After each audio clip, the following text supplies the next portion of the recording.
Continuando o rolê aqui do episódio de hoje, o amigo Jefferson, que corta o meu cabelo, cortou recentemente, ele chegou pra mim e falou... Aliás, ele é um plantoide já, é um cara que foi mordido pelo bichinho da coleção de plantas e tal. E ele falou, você precisava ter um vape dentro de casa também, o painel paredão tá bonito e tal, tá grande, mas como fica meio que no habitat externo, outdoor, sob efeito do clima lá, vento e tal, acaba rasgando as folhas e tal. Fiquei pensando a respeito disso, né? Eu acho que tem muito aí uma cultura nossa de ficar mostrando os folhões enormes, perfeitos, volumosos do vape, especificamente ele, meio que está se construindo uma cultura assim de ode aos folhões do vape. Pensei um pouco a respeito e assim, independentemente dessa onda que motiva colecionadores, o melhor lugar para eu colocar um vape aqui, onde eu vou ter pouco vento e uma luz natural frequente o ano inteiro, é nesta porta aqui, ó, e mais ou menos no alto, porque como as folhas do vape esticam, a gente precisa evitar um pouco partes baixas, né? E eu tô com duas mudas do vape e o grande barato é a gente ver juntos. Então a minha ideia é colocar um preguinho aqui, usar um T ou um A, né? E deixar meio que pendente. Bora testar isso aí então. Tô analisando a medida aqui, eu não posso colocar muito alto, porque se eu colocar muito alto, a luz não é tão eficiente. Tá? Começa a ser bloqueado pelo teto mesmo. Então ele tem que ficar um pouco mais baixo aqui, certo? Para que a luz exterior entre mesmo, tem angulação que a faixa de luz bata aqui. Então eu preciso ver numa altura bacana e que ao mesmo tempo não atrapalhe a passagem, né? Transbordou de água. Mas voltando ao vape, então, medi aqui, fiz testes, fiz projeções e tal, e não vai rolar. Vai atrapalhar a passagem, vai ficar muito estreito, vai ter que ficar passando de lado e tal. E funcionalidade é uma coisa que eu prezo muito, né? Minha casa parece abarrotada de planta, mas nenhuma passagem tá tomada. Olha só, esse lugar é bem estratégico, porque parcialmente eu vou ter luz natural, certo? E parcialmente luz de LED bulbo. Eu já tinha um gancho aqui, ó. Eu coloquei o A, né? Esse vaso já existia aqui. É um vaso que já tem pratinho. Então eu só preciso melhorar esse substrato. Eu só fixei aqui para vocês terem uma ideia. Aqui vai ficar bem interessante. Próximo, indoor, um espaço interessante. Olha lá, a gente está com 24 graus agora nessa região. A 80% de umidade por causa da chuva, obviamente. Essa parte seca um pouco mais rápido que o rack, que era do rack. Mas olha só, já tem uns pendentes aqui. Eu tô com esse paraíso verde. A rafidófora tá pendente aqui também. E esse espaço não é passagem, é tranquilo. Então eu vou deixar o Anthurium Vape indoor, atendendo o pedido do amigo Jefferson, que quer ver um vape se desenvolver indoor. Só que Jefferson vai ser um bebezinho, hein? Começar do zero, mais ou menos do zero, como foi o vape do painel paredão. Eu tenho duas mudas lá, eu vou ver qual que eu vou trazer para cá. Bom também que eu não tenho que furar a porta. Esse carinha aqui tava na chuva. Por estar na chuva, deu um boom, né? Um boost. Caramujos malditos. Aí, ó. O que dá mais em casa é o caramujinho tradicional de jardim. Eu não mato, jogo fora e tal. Vamos ver como é que tá a parte de raiz aqui. Tá com uma lâmina foliar abrindo, soltando aqui, certo? Vai ficar maior que essa, possivelmente. Ela deve estar com uns 10 centímetros. Então é meio que começar do zero indoor aqui, né? Vou aproveitar o substrato já existente. Temos raizões aqui, ó. Tá parecido com as raízes do Forget, no vídeo que eu desenvasei, né, recentemente, de um pote, de um cachepô sem furo. Tá legal.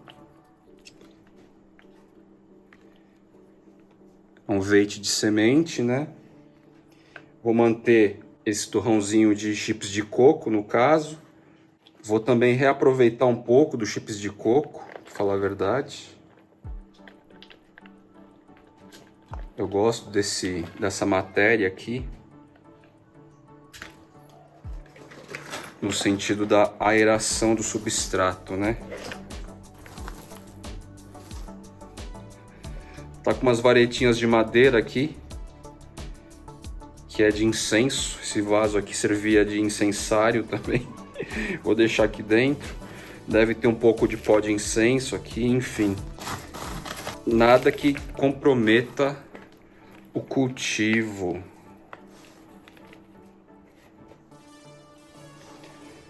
Tem aquela coisa que o pessoal diz, né, de vaso mais fundo para Anthurium, estreito e comprido. Mas se vocês assistirem a live aí do último sorteio, o Nato Salles, que é assinante membro, ele perguntou sobre a questão do vaso. E eu dei alguns casos aí que contradiz um pouco a ideia do vaso estreito e comprido. Não que não funcione, tá, gente? Mas não sei o quanto que é efetivamente determinante. Eu devo colocar um tutorzinho aqui de apoio também, para esse novo habitante indoor, porque ele tá meio bambo aqui assim, certo? Até com o passar do tempo ele dá aquela firmadinha. A área que eu encontrei para o Anthurium Veit indoor aqui vai ser bem eficiente, viu? Ele vai ter luz aí, uma luz bacana, sem as intempéries da natureza, como meu amigo Jefferson quer ver. Vou pegar essa vareta de bambu que está um pouco comprido, vou fazer um corte aqui. É sempre útil para fazer uns tutores de suporte.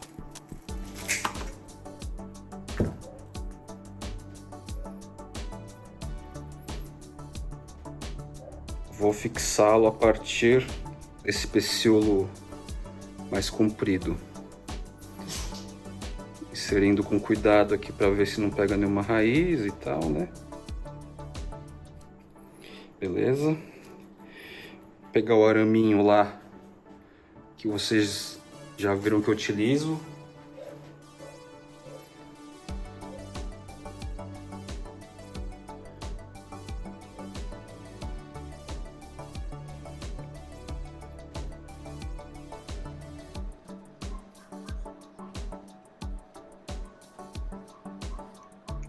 Algo bem de leve aqui, só para ele não ficar bambando, né?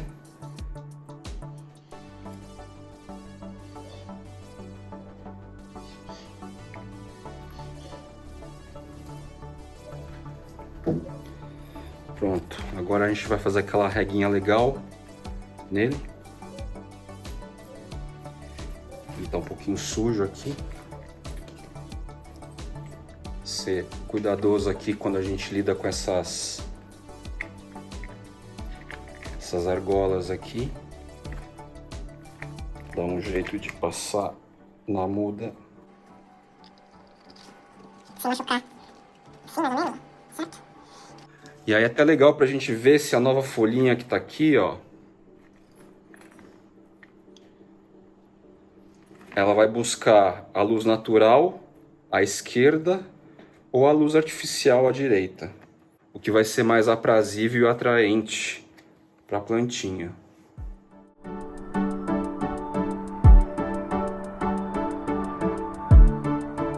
Então aí está, Anthurium veite novamente indoor. Faz mais de um ano que eu não tenho Anthurium veite indoor, hein? Interessante. Tá aí, Jefferson, ó. Vai começar do zero a brincadeira, hein? Praticamente. Uma mudinha bem pequena, tava com umas raízes interessantes, né? Suficientemente interessantes. E tá aí. Metade da iluminação a gente tem natural e metade um reforço aí com LED bulbo. Lembrando que com essa luz aqui, a Rhaphidophora tetrasperma, ela enfloresceu há uns 4 meses atrás aí, certo? Então, sobre eficiência, é isso que eu tenho a dizer.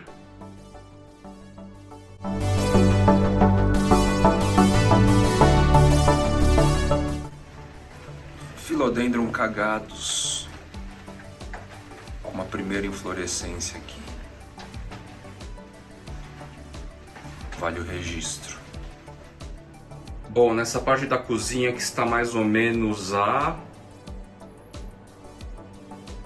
1,5 m, 1,60 m dessa janela de vidro aqui, eu tenho algumas espécies, poucas na verdade, o Aph bernardopase e tal. E aqui, ó, onde eu tenho essa estrutura do LED bulbo, que é um tutor na verdade de bambu, o mesmo tipo de tutor que está a Monstera Aph leclerriana. Neste vaso aqui ficava o Philodendron rugosum pigskin, até um período aí, até que ele se desenvolvia, e depois disso ele parou. Resolvi colocar no sol por causa de algumas referências que eu vi, e o bicho disparou, né? Como vocês podem ver aí na fotinha ao lado, tá? Então o bichinho disparou mesmo, começou a crescer muito rápido, outra história. Então, qual espécie com esse tipo de situação, a 1,60 m da janela, certo? E com esse LED bulbo a mais ou menos 1,30 m de altura, que espécie será que vai suportar aqui? Eu estou pensando seriamente em colocar o Acutatum, aquele que está no esfagno, indo para lá e para cá. Eu mostro para ele a resistência dele. Ele com baixa luz está se mantendo muito bem. Então acho que eu devo colocar o Acutatum aqui. Acredito que as raízes aéreas dele não vão curtir muito essa estrutura por causa do diâmetro. Ele deve preferir uma estrutura mais larga, mais parede assim. Mas nada que eu não vá tutorando apenas como apoio, como eu faço com o Erubescens. A ideia nem é que as folhas atinjam sua plenitude máxima, né? As folhas são juvenis do Erubescens. Então, vou mais ou menos seguir o mesmo padrão com a Acutatum lá naquele espaço. Hoje é o segundo dia, gente. Vejam só. Percebem que o Polyschiston já se reposicionou um pouco, as folhagens. Tá aí então o bichinho, né? É recente ainda. Vocês vão acompanhando nos episódios dos Jardineiros Urbanos. Aqui está o Acutatum, apenas no esfagno. Ele estava em processo de enraizamento. Todas essas folhas nasceram aqui, nesse vai e vem. Coloca em cima do sofá, põe em cima do puff, tira e tal, rega de vez em quando. E o bicho tá inteirão aqui, crescendo super bem, ou seja, teste de resistência ele é pouquíssimo exigente. Então vou colocar aqui. As raízes estão super impregnadas no esfagno. Quase, só dá para tirar um pouco aqui. Eu nem vou tirar, eu vou espalhar aqui. E vou complementar, suplementar aqui com carvão vegetal, né? Que é aquele de casca de pinos carbonizada com turfa. Praticamente ele não vai sentir, as raízes não vão sentir mudança, porque eu vou manter, neste caso aqui, todo composto aqui de esfagno, certo? Só vou dar uma complementada aqui então com carvão e um pouquinho mais por cima de substrato enriquecido já. Então aqui está misturado carvão e substrato enriquecido.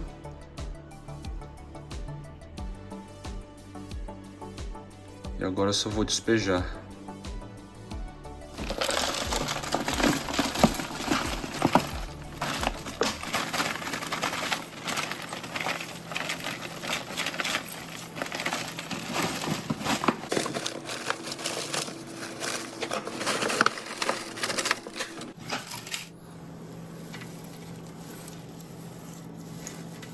Faz aquela reguinha básica e vou prender o caule aqui dele já com barbante de sisal.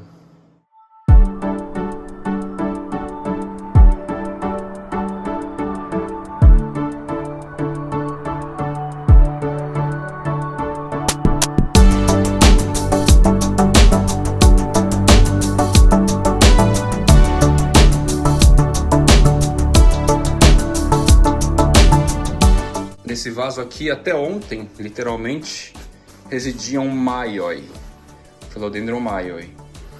Mantive o substrato aqui, eu vou dar só uma incrementada nele e tal. Eu devo colocar aqui um Philodendron alternans. Vou mostrar para vocês quem é esse cara.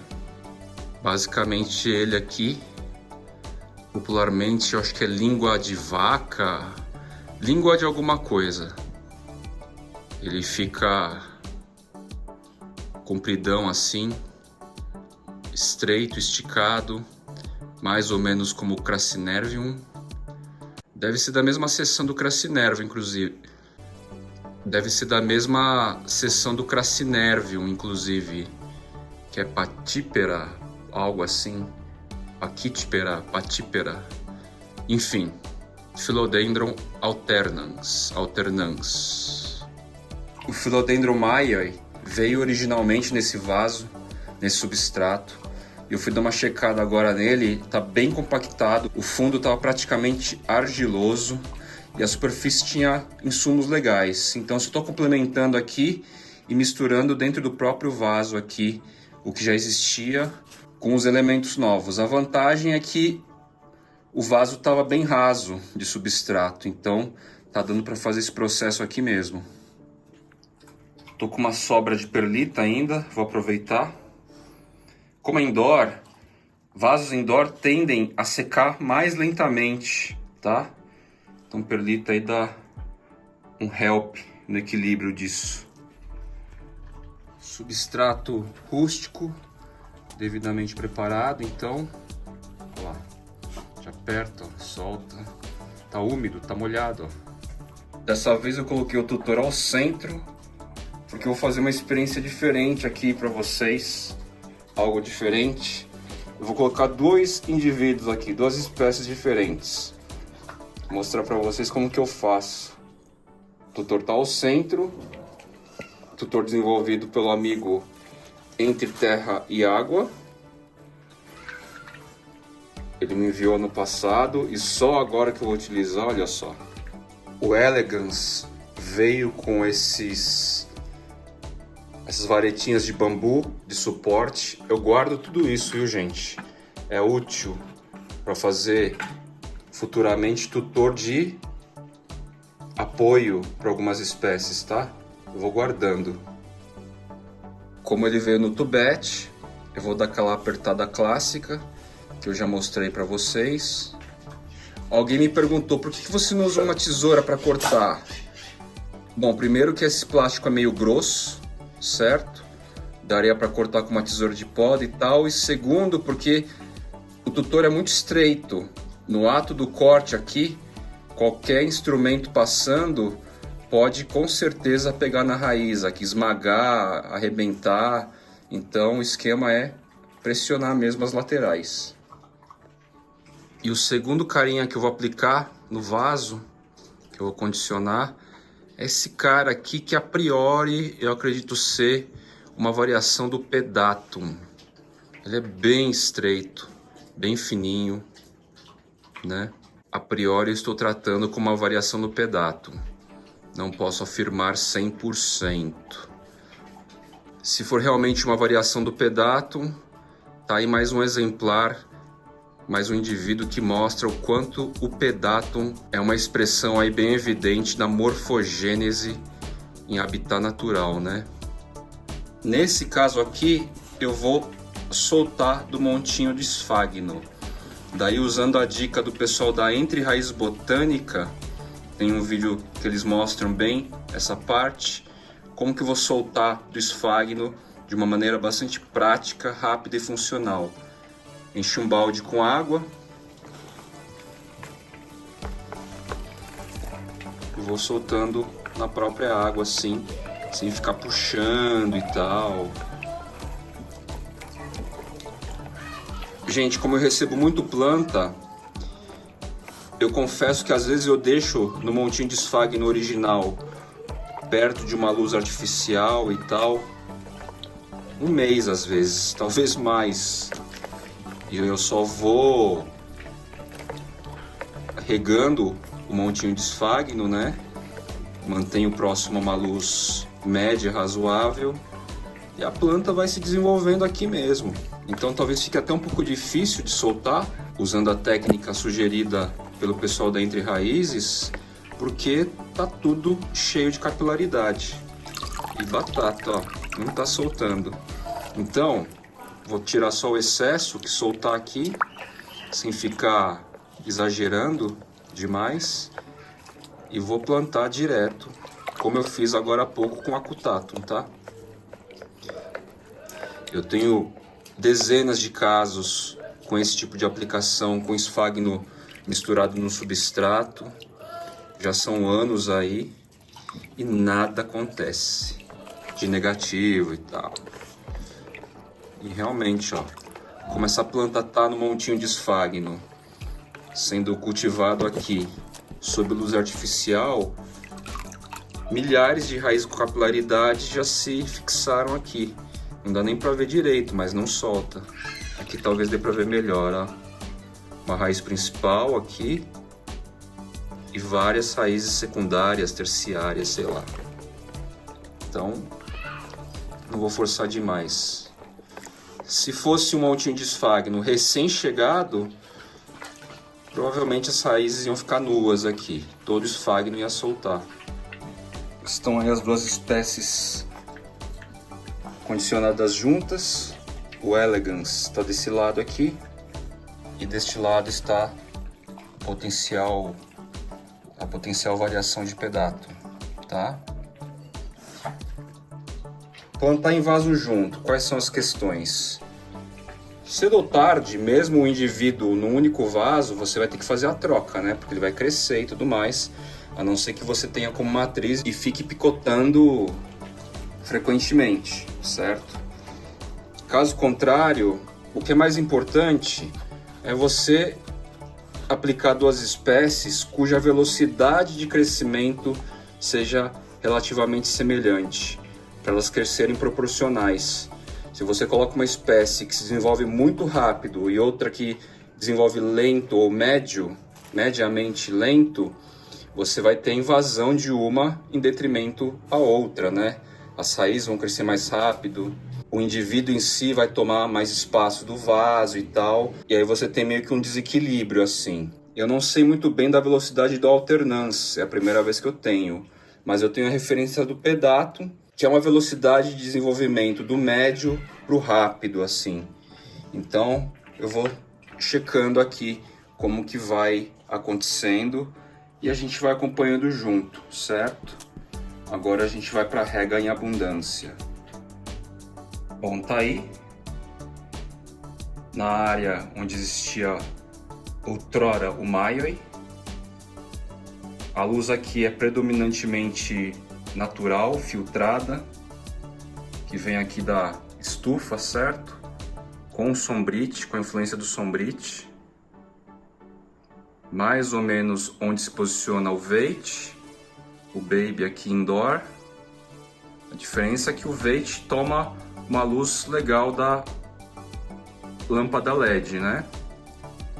E essa galerinha aqui mais embaixo tá mais sombreado, até toma alguma coisa de luz artificial, mas é bem sutil. Então vamos ver o que vai acontecer. O Maioi em si, nessa área, se desenvolveu bem, estava bem grandão. Falando das questões estéticas, o que a gente tem aqui? Isso eu falei no primeiro vídeo sobre composição Urban Jungle, né? A questão da organização. Eu sou um cara que prefere vasos diferentes. Tem gente que gosta tudo branco, tudo preto, tudo de uma cor só, mesmo formato, mesmo acabamento. Eu já curto essa baguncinha, né? Mas o grande lance, o que é? São as irregularidades, certo? Vasos mais altos, vasos mais baixos, vasos suspensos. Então você vai ver degraus se formando, né? Essa irregularidade somada a espécies diferentes, com formatos diferentes. Veja também que eu tenho materiais diferentes, né? Eu tenho uns tocos de madeira também pendurados, que supostamente eu ia usar para orquídea. Cheguei até a usar um tempo, mas depois eu coloquei outdoor, porque elas funcionavam melhor. Aqui tem um toco. Esse paraíso verde aqui, por exemplo, tá nesse micro vaso aqui, com um certo acabamento, suspenso. E esse toco estava separado, estava só no mesmo gancho do vaso pendente do paraíso verde. Mas é algo avulso, separado. Mas olha o que o paraíso verde fez, ó. Ele encontrou aqui. Então eu fiz um tutor pendurado separadamente do vaso, ó. Ele grudou, literalmente. Então essas formações que vão acontecendo naturalmente. Vejam essa rafdófora aqui. Tá nesse suspenso aqui. O tutorzinho há anos perdeu sua funcionalidade e a rafdófora ela liberou gemas foliares distintas, diversas. Então a gente tem essa gema se direcionando para a luz LED. A gente tem essa parte da rafdófora. A gente tem essa parte da rafdófora. Inclusive eu coloquei raiz aérea dela aqui, ó, dentro desse vaso novo. E hoje ajustei aqui também, só que a raiz aérea da rafdófora. Então, além desse vaso inicial, tem duas raízes aéreas buscando recursos de vasos periféricos aqui. Isso vai fazer com que aconteça que a planta continue se desenvolvendo aqui meio caótica, sem eu ter que ficar trocando isso. Imagina o trabalho que vai ser trocar esse vaso aqui, esse substrato e tal. Então eu dei condições aqui dela continuar a história dela a partir de suportes aqui, recursos de nutrientes e esse cauzinho, né? Caos, irregularidades de formas, de alturas diferentes, certo? Formas diferentes.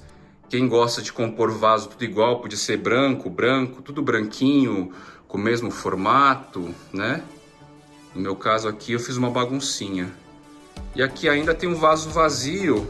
Não sei se a luz aí vai estar boa para colocar alguma espécie, mas eu deixei aí nesse canto, só para vocês verem então a questão desse contraste. Isso foi falado no primeiro episódio que eu me foquei em questões de estética, design de interior, né? Espécies diferentes, formas diferentes, alturas de vasos diferentes, vai ajudando a bagunçar e ao mesmo tempo embelezar, né? Vou fechar nesse ângulo aqui, ó, pegando um pouco do externo, pegando um pouco